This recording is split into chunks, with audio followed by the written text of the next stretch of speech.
കൊറേ നേരമല്ലോ തുടങ്ങിയിട്ട്. എന്ത് കാണാനാ? ഈ വേഷത്തിൽ കാണാൻ നല്ല ഭംഗിയാ. ഓഹോ, അപ്പൊ പെണ്ണുങ്ങളുടെ ഭംഗി കാണാൻ ഇറങ്ങിയതാണല്ലേ? അങ്ങനെ എല്ലാവരുടെ ഇല്ല. പിന്നെ അപ്പോ അല്ല, ഒന്ന് ചോദിച്ചോട്ടെ, സോഫിക്ക് ഏറ്റവും ഇഷ്ടം ആരോടാ? എനിക്ക് എല്ലാവരും ഇഷ്ടാ. ആ. ടീച്ചർമാരെ, ഓ. മാത്തുക്കുട്ടിയെ, ഓ. കിക്കിലി ചേർത്തിയെ, ആ. പിന്നെ ഞെ, ഞെ. ഈ പുഴയെ, ഏ? ഇവിടുത്തെ തണുത്ത കാറ്റിനെ. അതല്ല, ബംഗ്ലാവിലെ സോഫിക്ക് ഏറ്റവും ഇഷ്ടമുള്ള. ഓ അതോ? പറയട്ടെ? പറയെന്റെ മോളെ. എന്ത്? പറയ് എന്റെ മോളെ. എന്നാ എന്റെ ചാർലിയോടാ. ചാർലിയോ? അതാരാ? എന്റെ പൂച്ച. ഞാൻ അതല്ല ഉദ്ദേശിച്ചത്. എന്നാ പറ, ഞാൻ പിന്നെ ആരെയാ ഇഷ്ടപ്പെടേണ്ടത്? അത് പിന്നെ സത്യം പറഞ്ഞ ടീച്ചർമാരെന്ന് പറഞ്ഞപ്പോ മുതൽ തുടങ്ങിയതാ മനസ്സിനകത്തൊരു. അയ്യടാ, ദേ ടീച്ചർമാര് പറയുന്ന കേട്ട് എന്റെ അടുത്ത് വെളച്ചിലും കൊണ്ട് വന്നാലുണ്ടല്ലോ. സോഫി വേണ്ട, എന്തിനേ ജാട?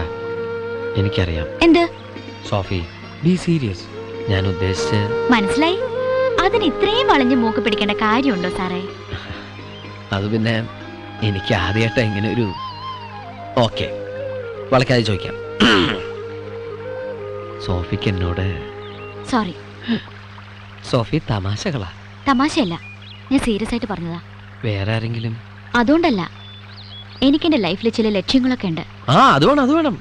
ലക്ഷ്യങ്ങളൊക്കെ എനിക്കുണ്ട്. അത് കഴിഞ്ഞിട്ട്. അതെ, അത് കഴിഞ്ഞിട്ടേ ഉള്ളൂ ആരെയെങ്കിലും ഇഷ്ടപ്പെടണോ, കുടുംബമായിട്ട് ജീവിക്കണോ, അതോ മൂക്കി പഞ്ഞിയും കയ്യെ കുരിശും വെച്ച് പെട്ടി തന്നെ കിടന്നുറങ്ങണോ തീരുമാനിക്കാൻ.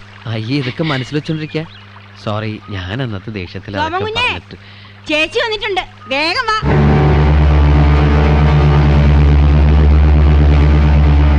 ആട്ടെ, സോമന്റെയും സോഫിയുടെയും കാര്യത്തിൽ ട്രീസയുടെ അഭിപ്രായം എന്താ? അതിപ്പോ ഞാനെങ്ങനെയാ? പിടികൊടുക്കാതെ ഒളിച്ചു നടക്കുകയാണല്ലേ? സീരിയസ് ആയിട്ടൊരു കാര്യം സംസാരിക്കാനുണ്ട്. ചേച്ചി ഒന്നും ഓടിക്കതച്ച് വന്നതല്ലേ, വിവരങ്ങൾ അറിയാൻ തിരക്കുണ്ടാവും. ചെല്ലെ. അച്ഛോ, അച്ഛനൊന്ന് അവളോട് പേഴ്സണലായി ചോദിക്കേ. ഞങ്ങളുടെ പ്രസൻസിൽ അവക്ക് ഒരു തീരുമാനം എടുക്കാൻ ബുദ്ധിമുട്ടായിരിക്കും. സത്യം പറഞ്ഞ ഇത്രയും ദിവസം എല്ലാം മറന്നിരിക്കായിരുന്നു ഞാൻ. ചേച്ചി എത്തിന്ന് കേട്ടപ്പോ നെഞ്ചിലെടുത്തി വീണ പോലെ തോന്നിയത്. സോമ, ഇനി ഒളിച്ചെന്നിട്ട് കാര്യമില്ലെന്നാ വക്കീല് പറഞ്ഞത്. കുറെ പേരൊക്കെ കോടതിയിൽ സറണ്ടർ ആയിട്ടുണ്ട്.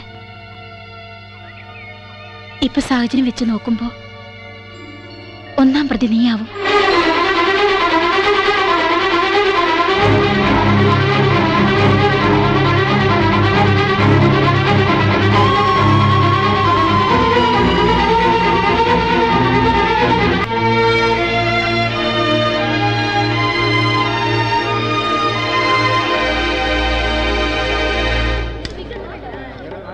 സോളമ, എന്താടാ ചോദിച്ചു?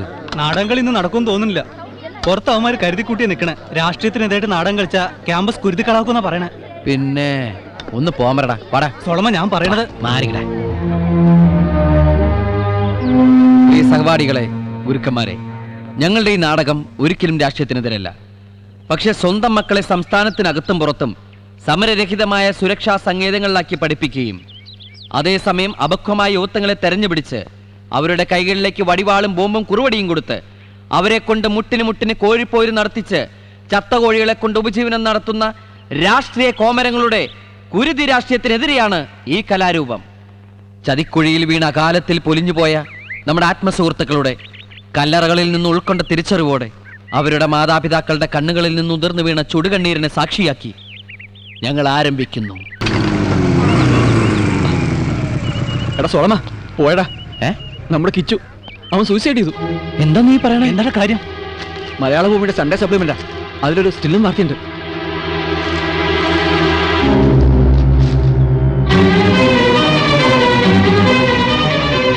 ഇത് പുതുവത്സര പിറവിക്കെന്നും പറഞ്ഞെടുത്ത സ്റ്റില്ലല്ലേ? അതെ, ഇത് കണ്ട് കിച്ചുവിന്റെ വീട്ടിൽ ഭയങ്കര പ്രോബ്ലമായി. അവൻ ഡ്രഗ് അഡിക്റ്റ് ആണെന്ന് പറഞ്ഞ് വീട്ടിലെല്ലാവരും എടുത്തിട്ട് കുടഞ്ഞെന്നാ കേട്ടത്.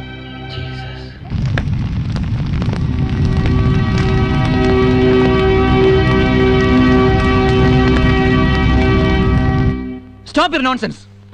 സാബ് സൂക്ഷിച്ച് സംസാരിക്കണം. താൻ ഈ പത്രാഫീസിലെ വെറും ഒരു ഫോട്ടോഗ്രാഫർ മാത്രാ. താൻ ഫോട്ടോ മാത്രം എടുത്താൽ മതി. അത് എവിടെ എങ്ങനെ ഇടണമെന്ന് ഞാൻ തീരുമാനിച്ചോളാം. ഇയാൾ എന്നെ പഠിപ്പിക്കില്ലേ? അറിവില്ലെങ്കിലേ പഠിക്കണം, ഇല്ലെങ്കിലേ പഠിപ്പിക്കാൻ ആളുണ്ടാവും. എഡിറ്റർ ആണെന്ന് പറഞ്ഞ് ഇങ്ങനെ ഞെളിഞ്ഞിരുന്ന് പോക്കറ്റ് കാണിച്ചാലോ. എടോ, വയനാട്ടിലെ കവറേജ് പൂർത്തിയാക്കാതെ ഇങ്ങോട്ട് കെട്ടിയെടുക്കാൻ തന്നോട് ആരോടോ പറഞ്ഞേ? വരാതെ പിന്നെ പത്രം ഇന്നലെ കണ്ടപ്പോൾ മുതൽ ഞാൻ ഉറങ്ങിയിട്ടില്ല, അറിയോ? ഞാൻ എടുത്താണ് ഈ സ്റ്റില്ല്, അതും ക്യാമ്പസിലെ പുതുവർഷ പിറവിക്കുള്ള ലേഖനത്തിനെ കുറിച്ച്. എന്നിട്ട് ഇങ്ങനെ ഒരു തെണ്ടിത്തരം കാണിച്ചാലുണ്ടല്ലോ ഉത്തരം പറയേണ്ടത് ഞാനും കൂടിയാ. നാളെ ഒരു കവറേജ് എന്ന് പറഞ്ഞ് ക്യാമ്പസിലേക്ക് കയറി ചെല്ലാൻ പറ്റുമോ എനിക്ക്? ഇവനാണ് നമ്മുടെ ഫോട്ടോ എടുത്തത്. നിന്റെ ഒരു ഫോട്ടോ ദയവ് ചെയ്ത് ഞാൻ പറയുന്നൊന്ന് കേക്ക്. ഞാൻ ഇവിടെ ഉണ്ടായിരുന്നില്ല. പത്രം കണ്ട ഞാൻ വയനാട്ടിൽ നിന്ന് പാഞ്ഞു വന്നതാ. ആ ഫോട്ടോ തെറ്റായി കൊടുത്തതാ. സാബു മിണ്ടരുത്. താൻ ഒറ്റ ഒരുത്തന ഇതിനൊക്കെ കാരണക്കാരൻ. പിള്ളേരെ വേഷം കെട്ട് കാണിക്കരുത്. ഇതൊരു പത്രാഫീസാ. അല്ലടത് കശാപ്പുകടയാ. നിരപരാധികളെ കൊല്ലാൻ കത്തിയും വെച്ചിരിക്കുന്ന പാട്ടി.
ഞാനൊരു തെറ്റും ചെയ്തിട്ടില്ല.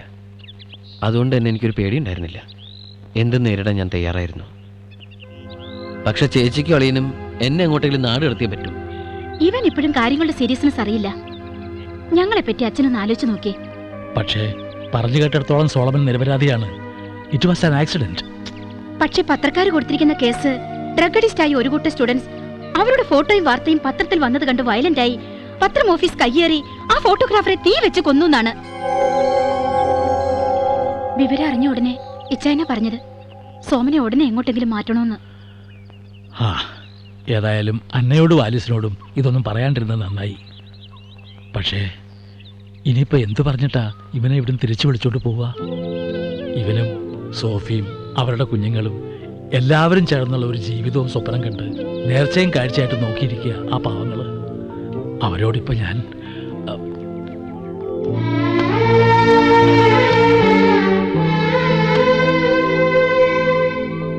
എന്നതയച്ചോ? കുറെ നേരം ആയല്ലോ. എന്നതാ അവളുടെ അഭിപ്രായം? അതിപ്പോ ഈ സോളമനെ തിരിച്ചു വിളിച്ചോണ്ട് പോകാനാ ട്രീസ വന്നത്. തിരിച്ചു വിളിച്ചോണ്ട് പോവാനോ? എന്നത്തിന് എത്ര പെട്ടെന്ന്? ട്രീസ മോളെ, എന്നതാ ഞാനീ കേക്കുന്നേ? നിങ്ങളെ വിഷമിക്കരുത്.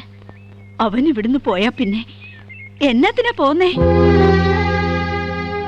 ഹയർ സ്റ്റഡീസിന് അമേരിക്കയിൽ പോകണമെന്നുള്ളത് സോമന്റെ ഒരു അംബിഷനായിരുന്നു. പേപ്പറുകളൊക്കെ ശരിയായി പുറപ്പെടാനിരിക്കുമ്പോഴാ എമിഗ്രേഷന്റെ കാര്യത്തില് ഒരു പ്രോബ്ലം വന്നത്. അതുകൊണ്ട് യാത്ര മുടങ്ങി. ഇവനാകെ ഡെസ്പായപ്പോ ഒരു ചേഞ്ച് ആയിക്കോട്ടെ എന്ന് കരുതിയാ ഞാൻ ഇങ്ങോട്ട് കൂട്ടിക്കൊണ്ടു വന്നത്. ഹയർ സ്റ്റഡീസിന് പോയിട്ട് ഇപ്പം എന്നതാ ഇത്ര? 2 തലമുറയ്ക്ക് കഴിയാനുള്ളത് ഇവിടെ ഇല്ലയോ? പിന്നെ എന്നാത്തിനാ? അവന് ഞങ്ങള് ഒരിടത്തും വിടത്തില്ല.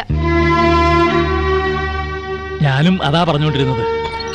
പക്ഷേ അവന് പോണം തന്നെയാ. അച്ഛൻ എന്നായി പറയുന്നേ? അല്ല, ഓരോരുത്തർക്കും ഓരോ ആഗ്രഹങ്ങളും സ്വപ്നങ്ങളൊക്കെ ഉണ്ടാവില്ലേ? കുട്ടിക്കാലം മുതലേ അവ മനസ്സിൽ കൊണ്ടു കിടക്കുന്നതാ. ഇപ്പോ ഈ പേപ്പറൊക്കെ ശരിയായ സ്ഥിതിക്ക് അല്ല, അവൻ പോയാൽ തന്നെ ഇങ്ങോട്ടല്ലേ വരുന്നത്. ആലിസേ, അവൻ പോട്ടെ, നമ്മളായിട്ട് തടയരുത്. ഒന്ന് പറഞ്ഞ് മനസ്സിലാക്ക. അമ്മേ, അയ്യോ, അമ്മേ. അനിയത്തി. പേടിക്കാനൊന്നുമില്ല, പ്രഷർ കൂടിയതാ. എംഡോപ്പ തന്നെ കണ്ടിന്യൂ ചെയ്താൽ മതി. ശരി ഡോക്ടർ. പെട്ടെന്ന് ഇങ്ങനെ ഒരു ഷോക്ക് ഉണ്ടാകാൻ മാത്രം എന്താ പ്രോബ്ലം ഉണ്ടായത്? ഇവനെ വലിയ കാര്യമായിരുന്നല്ലോ. പെട്ടെന്ന് അവന് നാട്ടിലേക്ക് പോകേണ്ട ഒരു ആവശ്യം വന്നു. അവൻ പോണൂന്ന് കേട്ടപ്പോൾ തന്നെ ഓഹോ, ആ. സി മിസ്റ്റർ സോളമന് കുറച്ച് ദിവസം കൂടി കഴിഞ്ഞിട്ട് പോയാൽ പോരെ? ഐ മീൻ, ടീച്ചർ ഒന്ന് നോർമൽ ആകുന്നവരെങ്കിലും ഏജിലായ ആൾക്കാരാണേ, ആവശ്യത്തിലേറെ രോഗങ്ങളും. ഇനി ഒരു ഷോക്ക് ഉണ്ടായാൽ അതിൻ്റെ റിസ്ക് എന്തായിരിക്കും എന്നറിയാമല്ലോ. കാര്യങ്ങളൊന്ന് റിയലൈസ് ചെയ്യുന്നവരെങ്കിലും സോളമന് it's better than medicine. Okay, ഞാൻ വീട്ടിലുണ്ടാവും. ശരി. ഡോക്ടർ പറഞ്ഞ കേട്ടില്ലേ? ട്രീസ് ഒരു കാര്യം ചെയ്യേ, ആ വക്കീലിനെ കണ്ടൊന്ന് സംസാരിക്കേ. ആ പത്രക്കാര് വെറുതെ കുത്തിപ്പൊക്കി ഓരോ പ്രശ്നങ്ങൾ ഉണ്ടാക്കുന്നെന്നാ ആ വക്കീല് പറഞ്ഞത്. സറണ്ടർ ആയില്ലെങ്കിൽ എന്തായാലും ഞാൻ സറണ്ടർ ആവാൻ പോവല്ലേ. ചേച്ചി അങ്ങനെ കാര്യങ്ങൾ പറഞ്ഞ് മനസ്സിലാക്ക്. അമ്മമാരിങ്ങനെ വിട്ടിട്ട് എനിക്ക് വരാൻ പറ്റില്ല. എടാ നീ ട്രീസ, എന്തായാലും അധികം ദിവസത്തേക്കൊന്നും വേണ്ടല്ലോ. ട്രീസ ഇപ്പൊ പോയിട്ട് 2 ദിവസം കഴിഞ്ഞു വാ. ഇപ്പോഴത്തെ സാഹചര്യത്തിൽ അതല്ലേ അതിന്റെ ശരി.